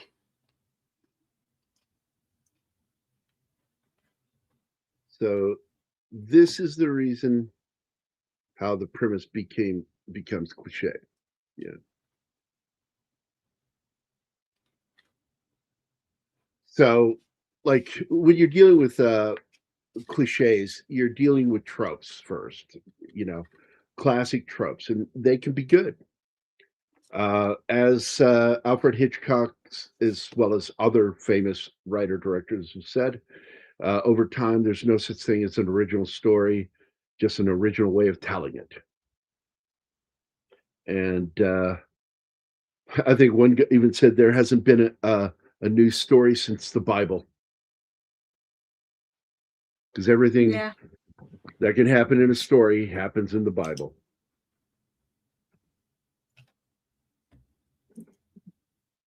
Well, no, it was James Cameron that kept us from it, because James Cameron, terrorism, it can't be funny anymore.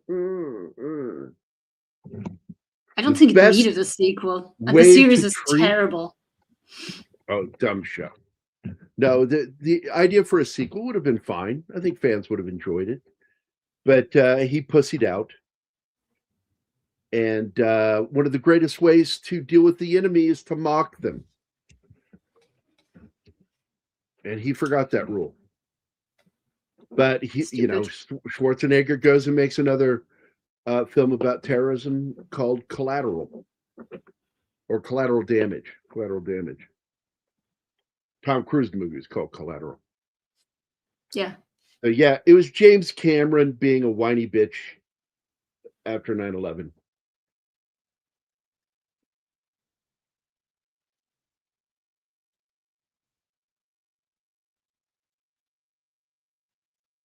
It led to a delay where they had to do that. Yep. Get out of there. There's a bomb in there.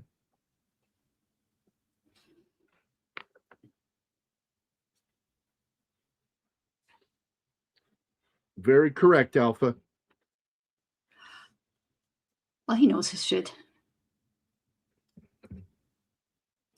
Look, I got to tell you, Arnold he was a guy that had a good understanding of filmmaking when he was younger. But as he's gotten older, and I don't think he's lost intelligence, it's just, I don't think he knows quality when he sees it. And he thinks something is really great. He thinks Fubar is good, the TV show. It's terrible. Oh, it wasn't. That was unwatchable. He got a second season. He got a second season out of it, maybe even a third. I don't know. Typical for Netflix to go 3 seasons, then end it, cancel it. I am back.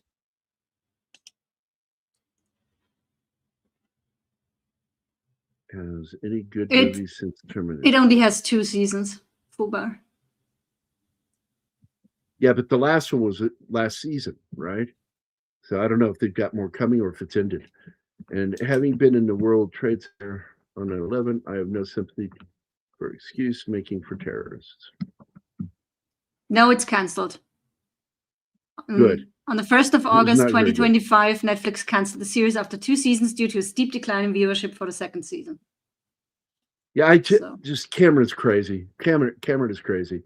He's going and removing the film artifacts from his films, putting them into 4K, making everything look all plasticky and shit. And he thinks it's wonderful looking. It's garbage. This is one area where I totally agree with Tom, is that Cameron doesn't know what he's doing. So, all right, that's it.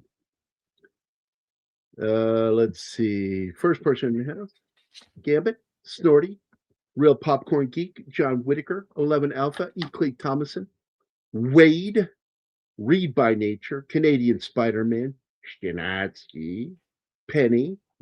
Hey, Penny, did you get through the line? Are you done grocery shopping? After 2 hours, I hope so.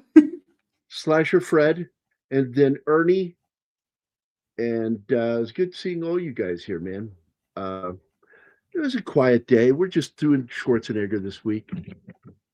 And I think these are films that, deserve a second chance to watch. I think they're worth a watch.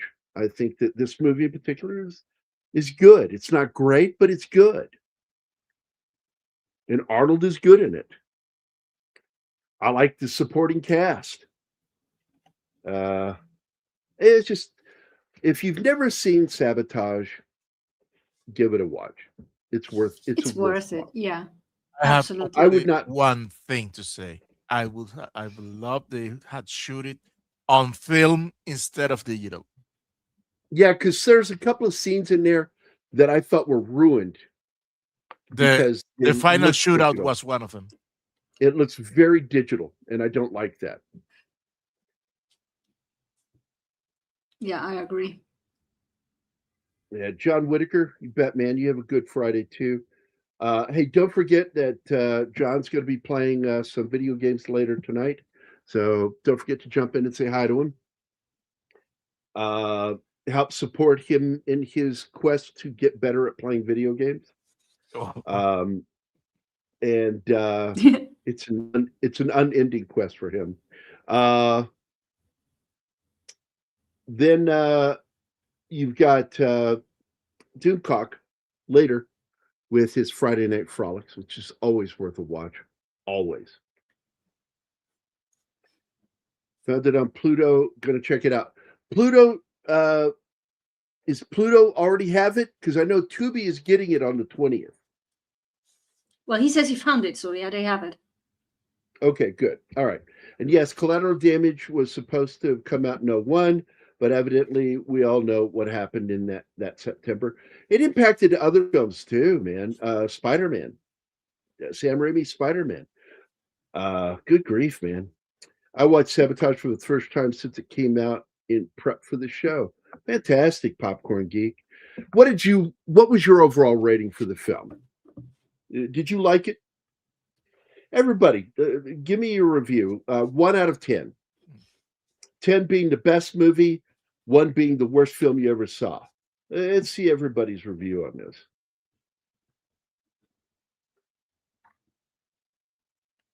Kicked off I would around give it a 9/11. 7, I think. Or 7.5. I was entertained by this movie. I'd give it right around a 7 myself. I thought the performances were really good in it. And they put a lot of work in it. I mean, they trained for months. They learned how to breach a room, and they were so good that even professionals bought it and told them, yeah, that looks good. That looks real. You have to admire that.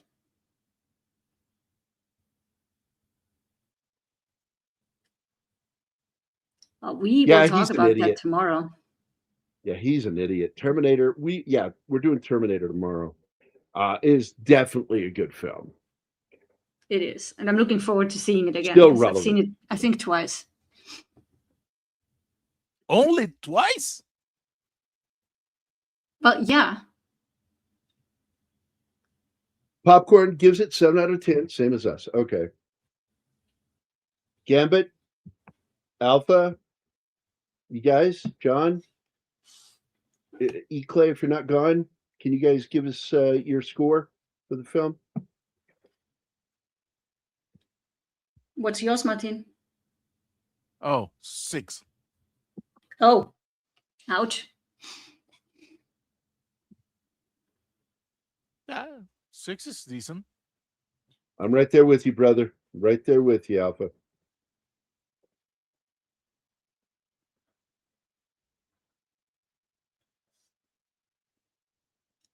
Yeah, fuck James Cameron. He's a pointless human being. He's no longer relevant. He, as a person, as a creator, is no longer relevant. All I could remember for the longest time was the original endings that I watched and avoided it for a decade. Okay. I'm going to give the failure of an action picture 4 out of 10. So this movie you give 4 out of 10. Okay. I don't consider this a failure. I think it flopped. So it's a failure in that way. but I think that it's a better film than. It didn't fail as an action movie, in my eyes. I enjoyed the action. So, Alpha, you gonna give us your score? Whoever else is here still, I'd like to see your guys' score. Martin, what would be your score for this film out of 6. 10? Yeah, he 6. said 6. 6. Oh, I didn't even hear. I'm sorry, buddy. Okay, so you're pretty close to Zoe, Anima, and me. Oh, I'm very I far hope we get a in another. Terminator one tomorrow.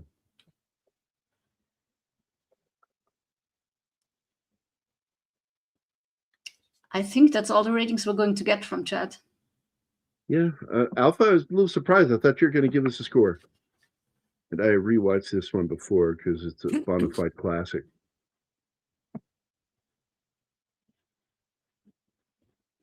And again, good cast. And I got to tell you, the one actor in this that I didn't even realize was him is the Aussie with the bald head. I didn't know that's who that was.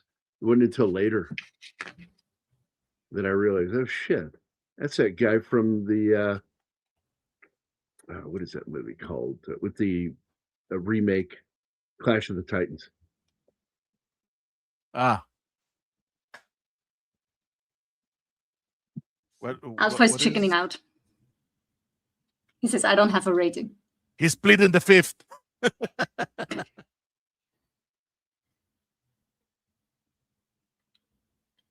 Go watch it. Uh-oh. Well, you It's should. fun.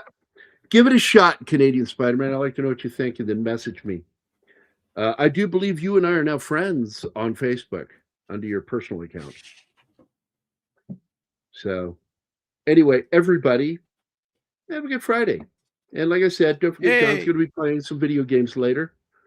And then after that, you got Doomcock doing his Friday Night Frolics. It should be fun. And Martin said something like, hey, like something important was about to be said. No, I'll get it. Forget about it. This guy. Forgotten. All right, we are out of here, guys. Everybody have a good Friday. We will see you tomorrow for a little Terminator. All right, bye, guys. We'll be back. Bye. We'll be back. Yeah.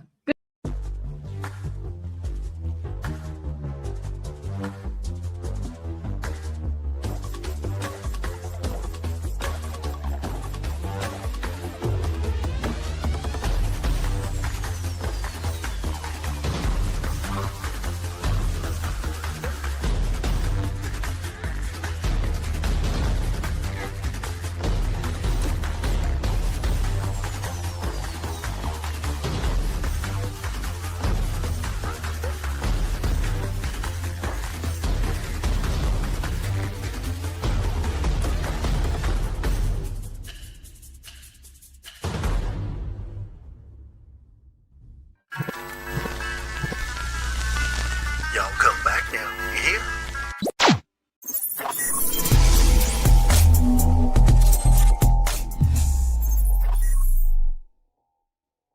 Matt Damon.